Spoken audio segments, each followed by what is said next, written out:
Hi, I'm Mia Friedman, and you're listening to No Filter. Sami Lukis always thought she'd have a baby. She never really yearned for one in her belly necessarily, but she just presumed, like the majority of women do, that it'd happen. And then one day, she woke up and she was 41. She'd just come out of a serious relationship and a really crappy job. And she realised that her fertility time might be very close to being up. TikTok. So she decided to make a documentary about it because that's what the former Today Show weather presenter is like. Sami is now 47. She's been single for 30 years and she's never been happier. During her time on the dating scene, she's pashed a lot of frogs and she's taken those stories and turned them into a book called Romantically Challenged. Here's Sami Lukis.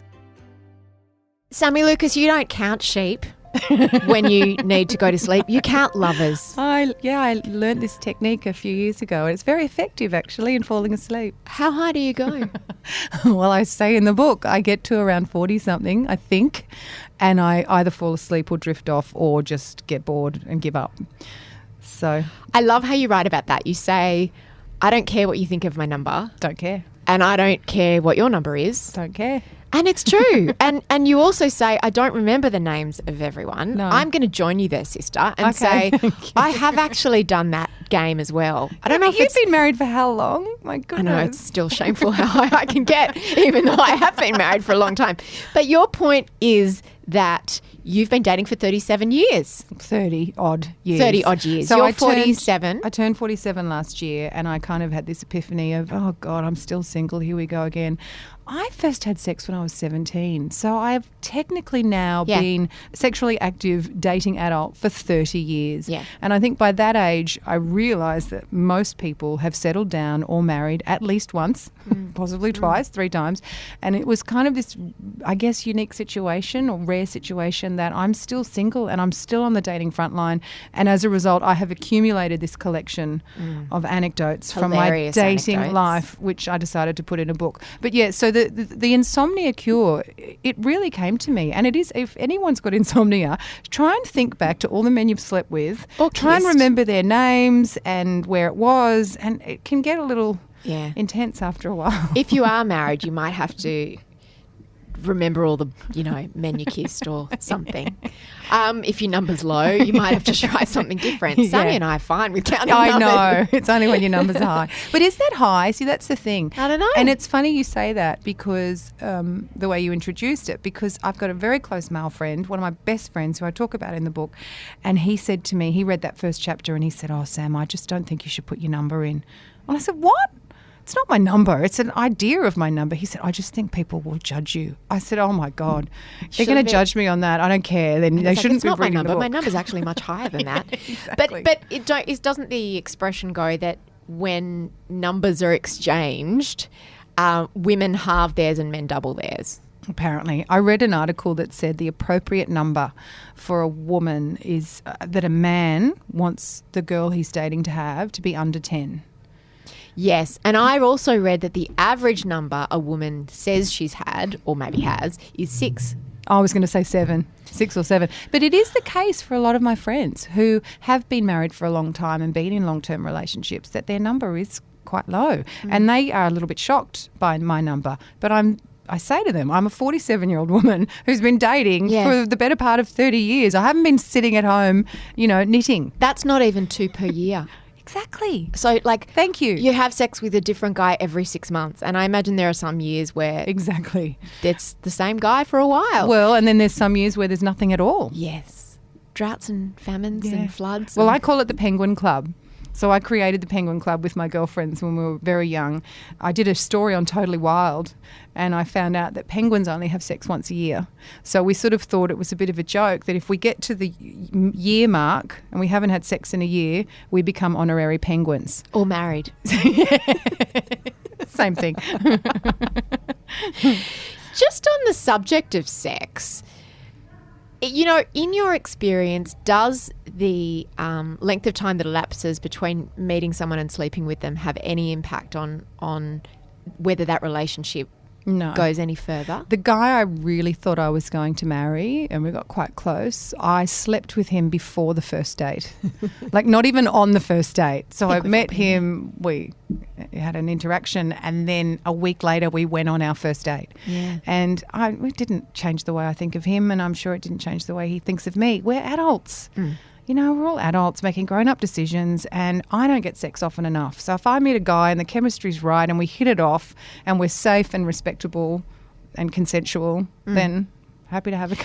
That's what I loved about your book is that there was no tweeness. There's no fear of being judged. You're very honest. You're very candid. You're just very real. And there's nothing in there that I don't think every woman could relate to, apart from the bit of you being, you know, on the television and having this extraordinary career. But is there any sort of inbuilt part of you that says, I should hold off? I should play hard to get? No. Yeah. No. I don't know. I mean, maybe when I was younger. Would you have said that to me? Exactly. When I was younger. Would you have said that 10 years, 20 years ago? No, I would have played the game. It's like the 3-day rule. You know, all these rules people put on dating and courting and relationships and how you're meant to be and what the ideal situation is going to be. The 3-day rule is bullshit. If I go on a date with a guy and he does not contact me within 24 hours, just a cheeky little text to say, hey, it was lovely to meet you last night. You know, lovely to see you when you're free again. He's not into me. If it takes him 3 or 4 days to send me one message, it's so easy to communicate with people now. Then clearly he's either an asshole, he's full of himself, or he's not into me. Did it take you a long time to come to that understanding? Because we do tend to make a lot of excuses. Maybe he broke his thumbs. Yes, I know. He's been abducted by aliens. No, if a guy wants to get in contact with you and see you again, he will walk over hot coals to make that happen. Who's your sounding board in terms of when you're trying to establish if someone's into you or not, or you need to vent? Oh, I've got a collection. There's a posse. I mean, I've got my gay husband, who's my best friend in the world, who I love like a brother. I've got a very, very close male platonic friend, and we've been friends, we worked it out the other day, 22 years. Nothing's ever happened. And I write about him in the book. He's one of my best friends. And we're proof that men and women can have platonic friendships and relationships. You must have discussed that. Is it that neither of you want to have sex with each other? We just never got there. I don't look at him that way. I think, look, he's made the odd offhand joke that, of course, he would have tried because he's a guy. He would have tried. What I love about that, Mia, is that it hasn't affected our friendship. The fact that I laugh at him and go, well, it's never going to happen. I don't look at you that way. He's not running off in, you know, embarrassment and shame and being a man and saying, well, I don't want to see you again. He actually respects my friendship, and I know that he loves me for me as a person and not just because he's trying to get in my pants. So he's a good sounding board for me, particularly from, you know, what's a man thinking. And then, of course, there's the girlfriend posse. There's about 12 of them. You did the documentary about when you were looking at becoming a single mum. For those who didn't see it, tell me about that. Was that how many years ago? That was in 2011. So almost 7 years ago. I turned 41 and I was single again. I'd come out the relationship that I thought I was going to marry. And, you know, I got to 40 and I was like, finally, I've met him. This is wonderful. He's the one. We're going to have a kid. And then I write about it in the book. It wasn't what I thought it was. And so I found myself single again. My beloved grandmother passed away. I just come out of a terrible working situation and I was out of a job. And I just thought, oh, my God, this is like the life-changing moment for me at 40. I'm having my midlife crisis. And I went and thought, I'm going to make things better by finding out how long I have left to have a baby. And I went and had my ovarian reserves tested for the first time in my life. And the gyno said to me, your fertility's in rapid decline. And what's that test? What do they do? They do blood tests. It's pap smear. They do internal ultrasound sometimes. They look at, it's the FSA level it's the level that goes from your brain to your ovaries to release the eggs and basically let you know. So he says, look, your fertility's in rapid decline. You've only got this many eggs left. But until you actually try to get pregnant, we don't know the quality of those eggs. So you might have 3 eggs and they're all 10 out of 10, or you might have 10 eggs and they're all useless. You know, they're not working. So he said the best thing for you is to get knocked up the old-fashioned way. and not even to try IVF because he said your eggs are so old. It's really lovely, isn't it? The conversations you have at 40. Your eggs are so old that there's no point going through the trauma of IVF because it's just going to deteriorate the level of the eggs more and more. So, and I write about this in the book because then I made the doco, which was on my journey of deciding, okay, what am I going to do here? I'm single. I have got a very limited window left to have a baby. I've got to get onto this. Did you want to have a baby? Yeah, I did. I always thought I would have a kid, but I never felt that urge in my belly to grow one until I was told you might not be able to have one. And then it changed FOMO. everything. Yeah. I think that's what it is. Fertility and at the end FOMO. of the day, it's like, am I going to wake up right now, do I want to have a kid? Oh, yeah, but there's nothing missing in my life. Like I see other people with children and I think, oh, I don't know. But then on the other side of the coin, am I going to wake up in 10 years' time and realise, shit, I should have had a kid because now I'm lonely and I missed out. So I realised that, okay, I do want to have a child. I would like to be a mum. And that's when I did the documentary and investigated various options. And then the doco finished and I sort of met a guy at the end of filming the doco, and I got so many emails and messages from people who'd seen the show and wanted to know where part 2 was and when the next episode was. And I had to say, well, it was a one-off doco. It's not a reality series. You know, it was just really focused on the issue of fertility for women. So I'm very grateful in the book that I get to pick up where that left off, and there are a few chapters dedicated to what happened next. And it is related to dating because it was my desperation dating period.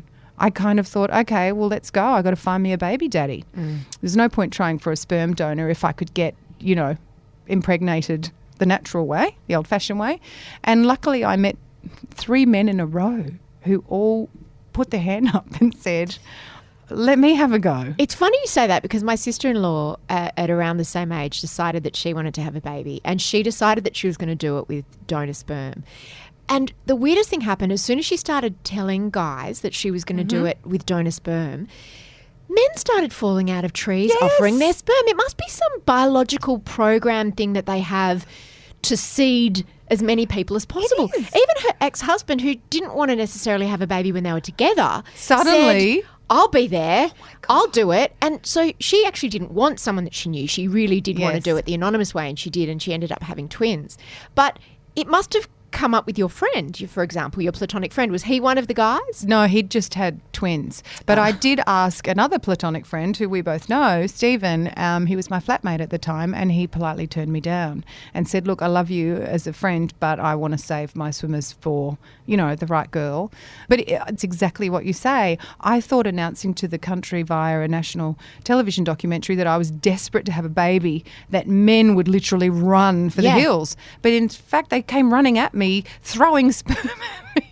What did you do with all of the thrown sperm? Well, I tried. I had a bloody good go, but I wasn't able to get pregnant, and it was pretty heartbreaking. But I guess that was one of the most challenging things of writing the book, was reflecting back on that time. Yeah. Because you know what we're like as women. When we've got a job to do, we do it, and we just put our head down and we get it done. And it wasn't until I tried for 3 years with 3 different partners and realised, okay, this is not going to happen.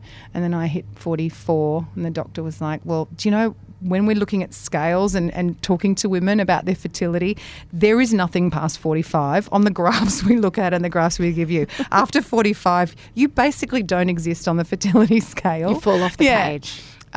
So I wanted to write about that in the book, but I've also done so much research about it, Mia, and I'm sure you've seen it. There's just the most inspiring speech that Tracy Ellis Ross gave. It is really interesting to be a woman and to get to 45 and to not be married yet and to not have kids, especially when you have just pushed out your 5th kid on television. You start hearing crazy stuff like, oh, you know what, sweetie, you just haven't found the right guy yet, or what are you going to do? Or, oh, you poor thing. Why is someone like you still single? Have you ever thought of having kids? Or, you know what, why don't you just have a kid on your own? It's never ending. And my worth just gets diminished as I'm reminded that I have failed on the marriage and the carriage counts. Me. So when you get to a certain age and you don't have the marriage and the carriage, is society really looking at us like we've failed in some way, despite everything else that we've achieved in our lives? And she says 4 little words changed my life, and I have to now remember what those 4 little words, just it's something about the freedom to be me, free to be me, or something like that. And it's basically just saying live your life empowered as a single woman. You don't have to achieve the things that society may have led you to believe that you needed to achieve. And I think when I was trying to have the baby, it was kind of, am I doing this because society has told me from the day I was born that my most important role in life is to be mother? And now suddenly I've achieved everything else. This is the one thing I haven't achieved, so I better achieve it. And coming to terms with the fact that I wasn't going to be a mum was actually okay at the end. Yeah, it was easier than I thought it would be. What you say about that is true, because I've got another girlfriend who's in her 50s, and she said it used to be that people would stop telling you can still do it after you hit a certain age. But now, because you can use donors, you can use surrogates, it never stops. And this thing that you somehow, the implication, people are trying to be helpful and optimistic and whatever, because there's that expectation that every woman wants it. Yes. But the implicit point is, well, you still haven't finished. You still haven't done it. Yeah, exactly. It's like your life isn't complete. Yeah. You're not a real woman yet because you haven't had a kid. Surely you need to achieve this in your life to feel value. And I hope through all the, the humorous anecdotes, and I hope people get a good laugh out of my book, because, God, I've had a laugh along the way. The underlying theme is it's okay to be single, and I would love to meet someone to grow old with, but it doesn't run my life. I'm very happy being single. My life is fulfilled, and I have value and meaning and purpose in my life without a significant other. There's another great article that I really encourage singles to read, and I'm getting so many messages, Mia, from women who have started reading the book and are saying thank you, because I've been single for 12 years, I've been single for 8 years, and I thought there was something wrong with me. And it's so nice to know that they're getting, something out of my book. Well, they feel resonating. Seen. They feel seen. Yeah. I mean, that's all of anyone wants, isn't it? To feel like you're not abnormal. You do become kind of, I guess it's easy for women to feel invisible. Absolutely. As a single woman with no kids after a certain age. So there's this other article I read when I was researching for the book, and it said, how would you live your life if you were told from the moment you were born you were never going to meet the one? You were never going to get married. How would that impact the decisions that you make, the choices that you make, how you live your life? If you are not spending your life constantly waiting for or searching for someone else to show up and change your life, how would you live your own life? And I think that's really empowering, and I feel like that's where I'm at now. That's how I'm living my life. I'm not waiting around or searching for someone else to show up. I'm living my life, and it's fabulous, and if someone else comes in and makes it even better, that's great. When did that shift? Because we are pre-programmed with this idea, and we internalise this idea that you get married and you have children as a woman. So when did you have that realisation and change your thinking about that? I guess when I realised I wasn't going to have a baby, at 44, I'd tried 3 times with 3 different guys. And I mean, for anyone who's ever tried to get pregnant, it's such a hideous roller coaster to be on. Conception sex is the worst, I found. I didn't mind it. I mean, I was getting more sex than I have in other times of my life. But it's just that emotional roller coaster, the 2-week roller coaster. It's driven by desperation. Yeah. And it's, okay, I'm going to do it this month, and I'm trying, and I've done everything right, and I haven't been drinking, and I haven't been having coffee. This is it. Now I'm ovulating, ready to go, and then you're having sex, and then you're waiting 2 weeks. Like, is it coming? No, it's not coming. I'm pregnant. My boobs are sore. Oh, my God, I'm a little bit bloated. There's something going on. I'm tired. And then your period comes, and it's like, oh, for God's sake. And then you go through that, I'm a failure. Over and over. My body's a failure. Again. But it also was interesting for me how it impacted the men that I was with. One particularly had a really big ego, and I think he just couldn't comprehend that he couldn't impregnate me. Like that I couldn't get pregnant, and I feel that it was threatening to his masculinity that he wasn't able to get me pregnant, and it was just it was a nightmare. It was a terrible situation to be in, and I imagine other couples go through that. Yeah, it's incredibly challenging.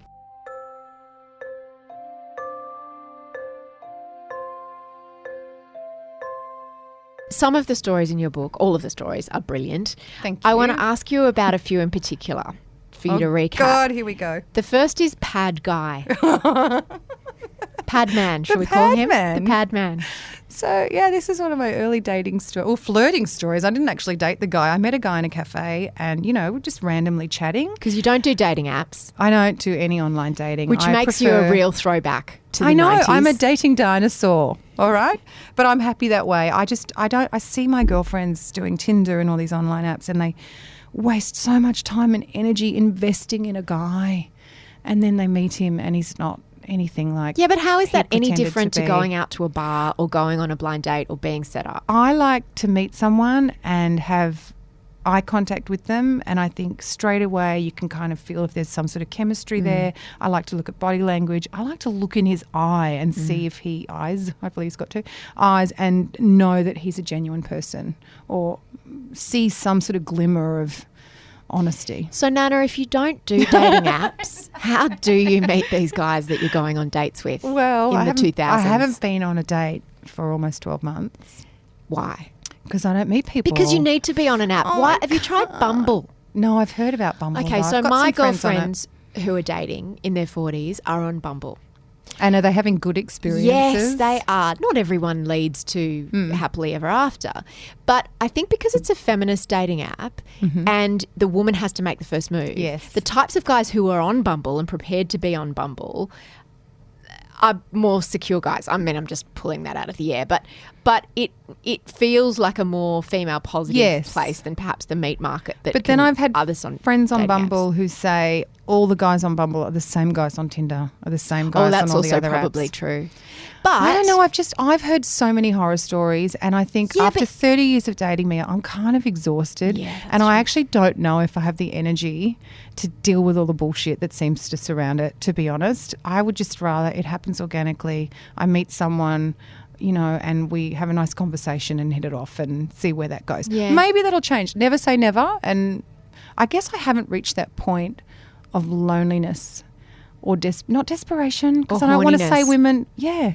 I don't want to say women that are on dating apps are desperate, but I'm not in that frame of mind where I feel like I have to have someone in my life. But it's more, if you don't feel anything's missing, you Exactly. don't. If you don't feel like having the sex, and if you're not looking for the companionship, and you don't, then there's no need to necessarily have that app. It's like if No, you don't, exactly. if you've got your own car, and you don't drink, you probably don't need an Uber app on your phone. It's a Yep. bit the same. Yeah. Maybe it'll change one day. Yeah. So anyway, Padman. Oh, Padman, that's where we're at. Yeah, so I met him in a cafe and we started chatting, and I sort of felt that little spark of, oh, he's a bit handsome and he's well-spoken and he's interested. And then we got to the what do you do part of the equation, and he said, I own a pad factory. I said, what do you mean you own a pad factory? And he said, I make sanitary napkins. I said, oh, my God, like, what are we talking about? And I was trying to act all cool and nonchalant, like, it's cool. I'm talking about pads with a hot guy I just met. So he literally owned a company that made sanitary napkins, and he said he supplied a lot to nursing homes because there's a lot of money to be made from old people and needing sanitary napkins. And I thought, wow, I'm having a conversation with this hot guy about lady periods and old people poo within 5 minutes of meeting him, and it was really awkward and it was really off-putting. And I thought, he didn't ask me out. I thought you'd be made of tougher stuff. I Sammy. know. He didn't ask me out. So it was kind of like that awkward. I was probably trying to play it cool, and I just looked like my eyes were like, what? I'm talking about pads with you. This is weird. So that was one of the weirdest flirting situations I found myself in. Not every day you meet the guy who owns the pad factory, right? What about the troublesome ex-girlfriends? When you're dating, you obviously have that to encounter a lot. People's relationships to their ex. Yeah, it's probably the most dangerous predator in the dating world, I'd say. An unstable ex-girlfriend or an ex-girlfriend who is very unhappy about being an ex-girlfriend, and even more so unhappy that he's got someone new. Yeah, I had a pretty bad experience in my 20s with a girl who I just started dating a guy, and he was just so lovely. She was still madly in love with him, and she just said some of the most horrible things. It was all like he said, she said melodrama, like high school melodrama. But it was just, for me, it was that realisation that the first time someone had really tried to ruin my relationship by slandering me to the boyfriend. And even talking about it now, I mean, I'm 47. I feel like it's so juvenile and silly, but it was just such a shock at the time that someone could be so horrific to me because they were so madly in love. People do weird things when they're really in love, don't they? Like make some bad decisions. I'll make some very bad decisions. Sometimes you talk about a couple of instances in your life where the girlfriend hasn't been an ex and you've actually been the other woman. How's that gone down?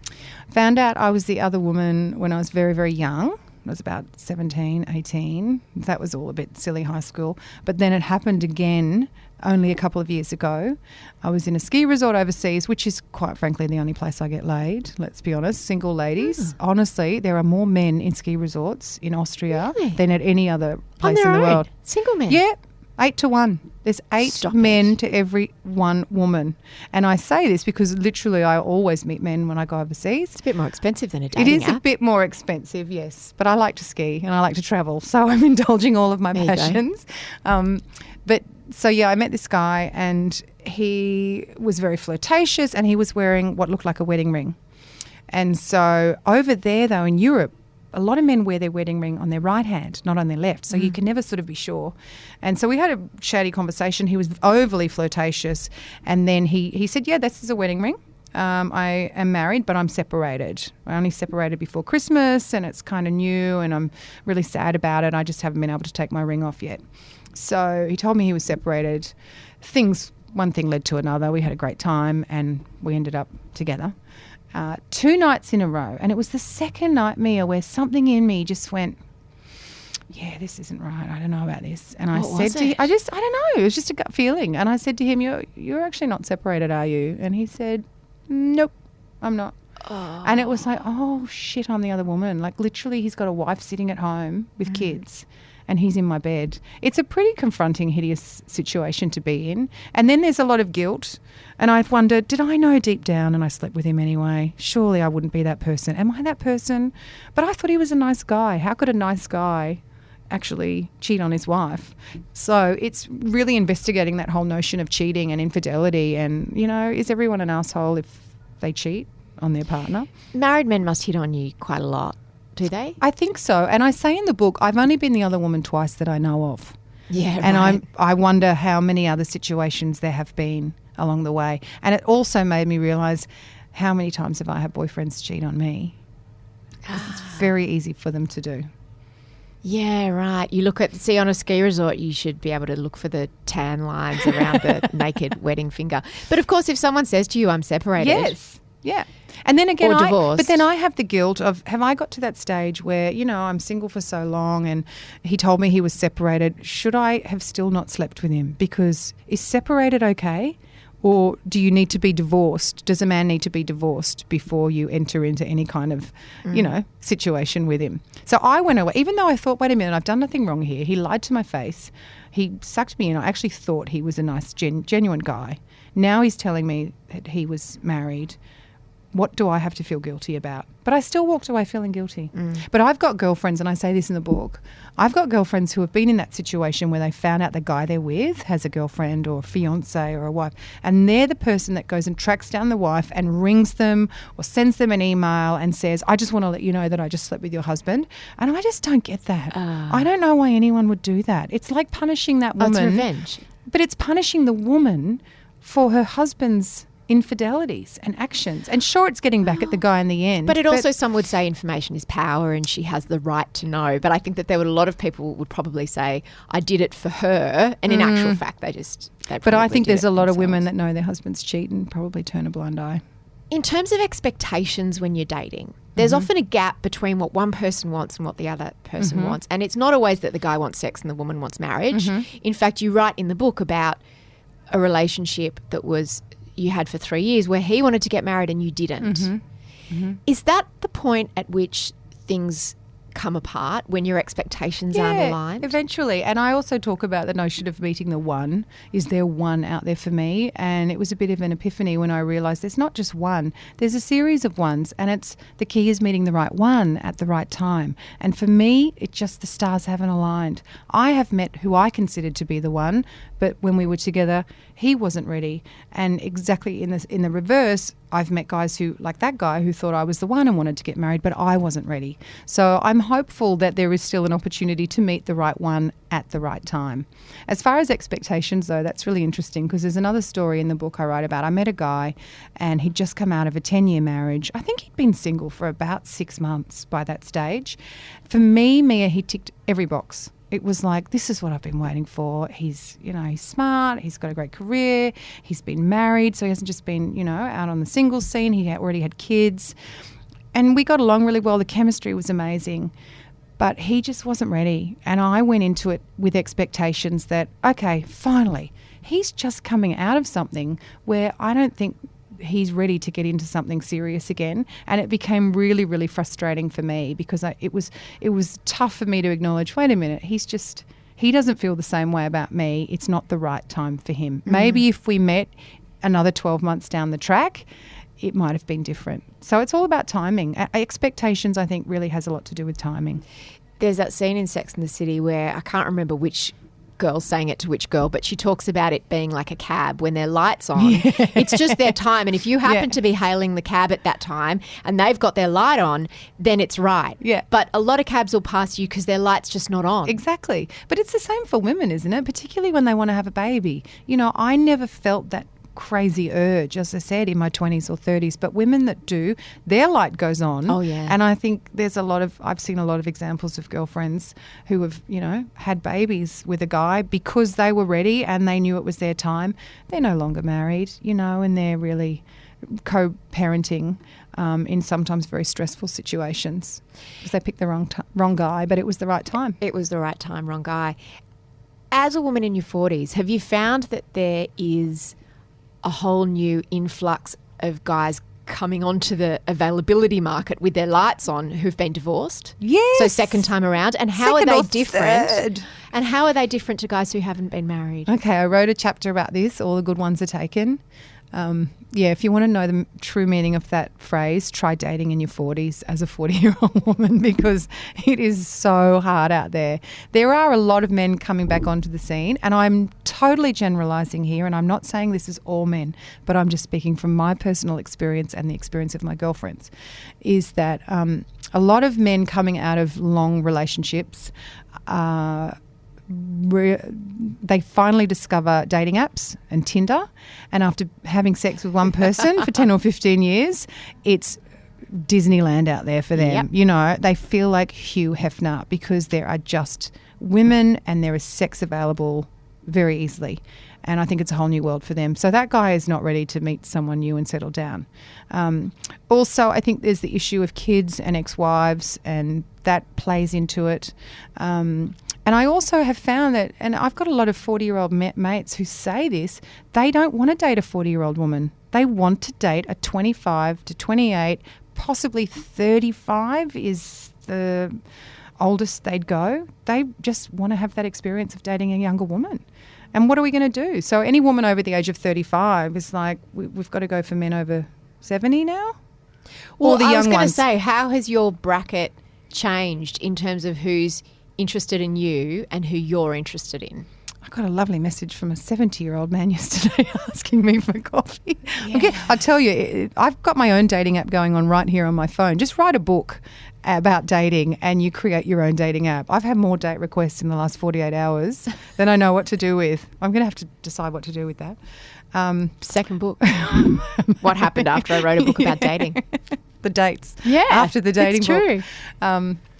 I don't know really. I can't be that selective. Do you Mia. have an age range? Have you dated younger guys? Yeah, I have. I think probably it's interesting though. That's a good point because when I had found myself with some guys that were 10 or 11 years younger than me, interested in me, I sort of went on a date or two with them and thought, I really like you and there doesn't seem to be anything wrong with this, but the stigma of being perceived as a cougar at that time was overwhelming for me. And I thought, this is ridiculous. I can't date a guy that's 10, 11 years younger than me. How long ago was this? This was probably 10 years ago, Yeah, you right. know, 7, 8, 9 years ago. Whereas now I'd be like, cool, a 37, 38-year-old guy, totally fine. I would date a guy 10 years younger than me. I've got friends in their 40s who are dating guys in their 20s. Yeah, and Yeah. I've met lovely guys. And it's and they say it's actually quite easy because they don't really want commitment. They're not looking for marriage, particularly if they've come out of marriages and they're divorced. They're in their 40s. They don't want anything too overly committed. The younger guys don't want that either. So, but what happens when the younger guy wants kids? What happenens when? Yeah, that's exactly right. And so some of them have. See, I don't want to invest, fall in love with some guy, and then be told, "Oh, I've seen sorry, that happen too. I do need to have kids, so I'm just going to put you aside while I go and find a younger model." I don't have the emotional stability to deal with that. For every date you go on, someone has to decide that there's not going to be a second or a third or a fourth date. How do you deal with that? Yeah, it's a tough one. I talk about breakups in the book. Not that it's really a breakup if you've only been on one date. Yeah, but how do you end it? It's a confronting situation. Yeah.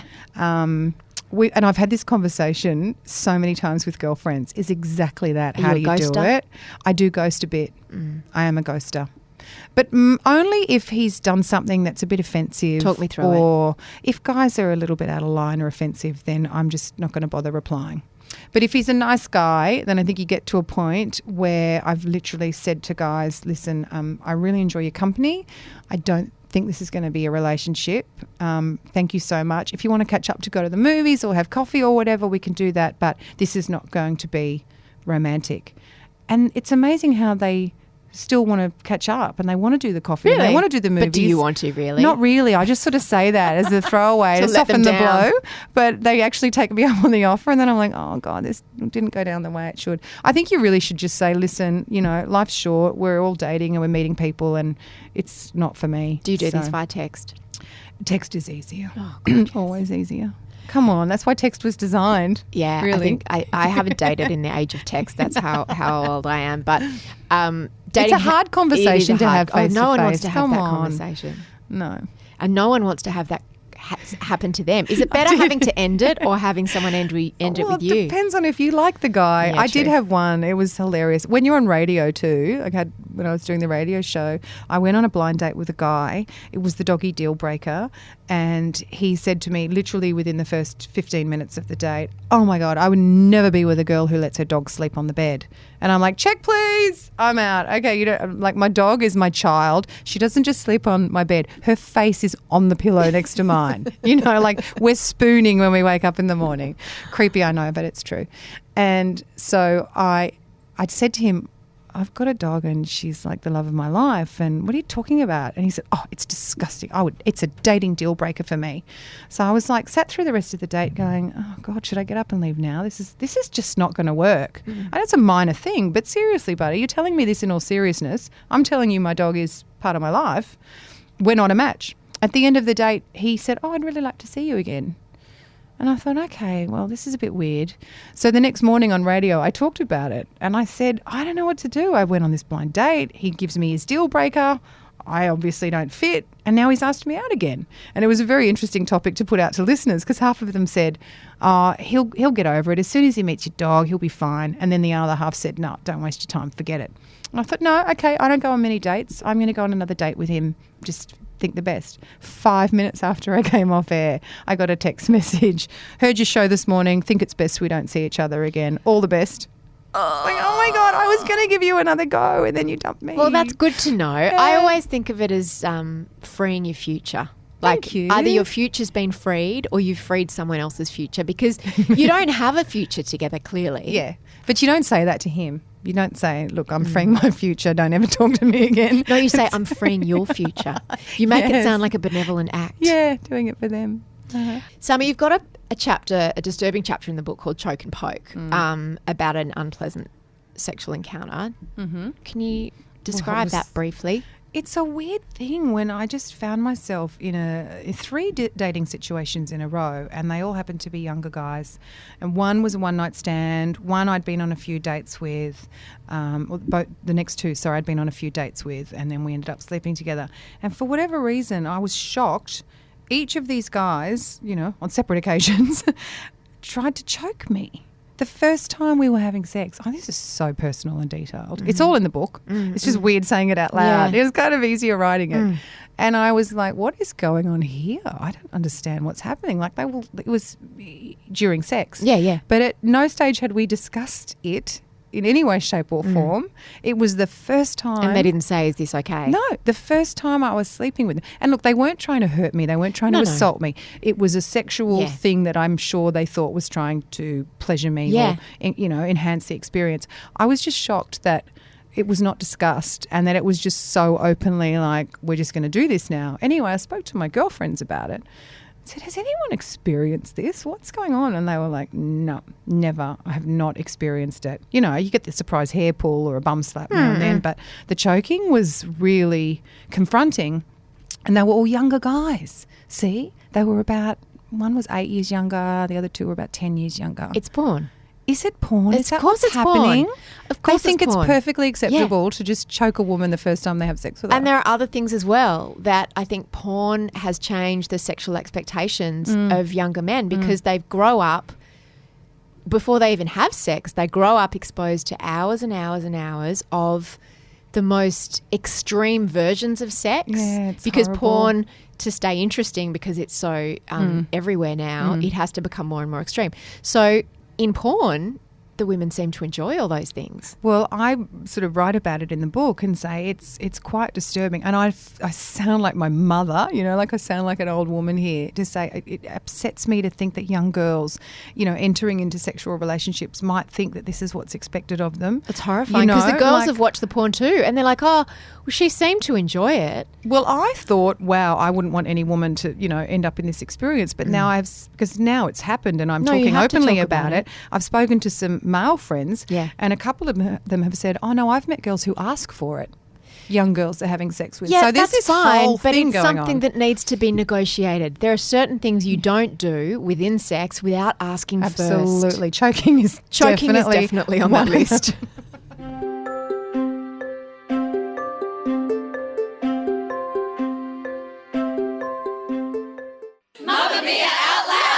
Sorry for jumping into your ears, but we have news at Mamma Mia Out Loud. We're going on tour. On tour. We are. We're going to be like a rock band, but with less drugs. We are going to do a whole lot of live shows this year. The first is in Brisbane on International Women's Day. Grab your sisters, grab your girlfriends, grab your workmates, grab your mum, grab your daughter, and come along and spend International Women's Day with us. It's Thursday, March the 8th. And you can go to mamamia.com.au/events where you can buy tickets. And every ticket you buy will keep a girl in school for a day, thanks to our partnership with Room to Read. So come along, see us in Brisbane, March 8th at the Old Museum, 6 p.m. We can't wait to see you. Mamma Mia Out Loud's going on the road. I have come tonight as a mum on a night out because I'm wearing jeans and a nice top. I want to ask you about two more stories. The business lunch date that you went on. Yeah, I've been telling this story for a long time, and I actually told this story at Women's Day lunch 2 years ago, and then I had already written about it in the book, and then the Me Too movement sort of, exploded, and I'm happy to talk about the story, but it's amazing how much press has shown interest in this story and running this story, and I don't want anyone for a second to think that I am jumping on board a Me Too movement or comparing my experience in any way to what these women have been through. I went on a business lunch. It was with a boss I worked with at a television station, and do you want me to tell you, I'm telling the whole story? Yeah. And it's a good story. Yeah, he invited me out to lunch and said, let's discuss your future at the network. And I was like, oh my God, this is huge. Like, I've been noticed. I'm going to be in prime time, which is what every TV presenter wants. You want to make it into prime time. So we went to lunch and I bought a new suit for the occasion because I had never worn any business attire before, and I got all professional. I bought a Q suit, like a pantsuit, and I was like, look at me, I'm power woman. And I went into the lunch and we had a nice lunch and we chatted about work and the network and the show. And then he said to me, so you're a journalist, are you? And I said, yeah, I am. Actually, I've got a business communications degree from QUT, blah, blah, blah. And he leaned across the table and lowered his voice and said, so I guess that means you're good with words. And I'm like, what? Where's this going? I said, yeah, I guess my job kind of depends on it. I'm a journalist. And then he leans even closer and said, do you know what my favourite word is? And I'm like, oh, God, I don't know where this is going. I don't like it, but he's my boss and this is weird. I don't know. And I said, no, I actually don't know what your favourite word is. And he looked me in the eye and lowered his voice and went, moist. Oh, Jesus. It's my least favourite word, along with That or panties. discharge. Yeah. Hey, discharge in there too. But it was just that moment of, wow, this is my boss. I don't know what's going on here. I'm kind of new at this game. I don't understand. I mean, I kind of understand. Is he just having a joke? Is he being sleazy? Is he trying to steer the conversation down to the casting couch route? I don't know.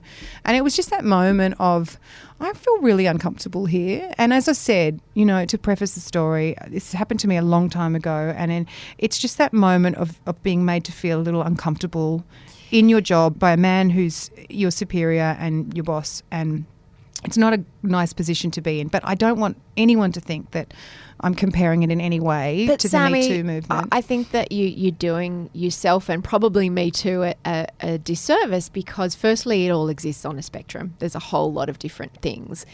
And I think you talk about the feeling of discomfort, but I think what so many of the women, particularly around Harvey Weinstein, and again, there was a spectrum of different ways he made women feel uncomfortable, but it's about, because it's not about sex, it's about work for women. And it's about you being made to feel stupid because you thought you were there because you were good at your job. Yeah, I felt And then vulnerable. you realise, oh, the joke's on me. I thought that you valued me for what I could do. I think for me in that moment, it was really, it was troubling to think, why am I feeling so weird about this? It's one word. He didn't touch me. It was one word that he said. He straight away changed the context to a sexual one. Yeah. Yeah. But that one word made me feel a little bit icky So and what did you do? You just did the uncomfortable. usual thing that we all laughed do. it off. Yeah, exactly. That's so funny, and just pretended. And inside I was cringing and dying and all of those humiliated. emotions, humiliated and disappointed that maybe the business lunch wasn't actually about my career at the network. It was about my career in his bedroom, And so it was that kind of moment of, I feel really icky, uncomfortable about this. And I've heard so many stories over the years from other women that have found themselves in other situations in media with men in power. We've all been there. And I think that the importance of Me Too is not to compare ourselves to someone who was sexually assaulted, but to get these stories out there that you think, oh, you know what, it wasn't just you. To Me Too is about, again, back to that thing of being seen. It's like, oh yeah, I've experienced that. You're not the only one, whether it was with that particular guy. No doubt it wasn't. Lots of people probably had that same kind of experience. But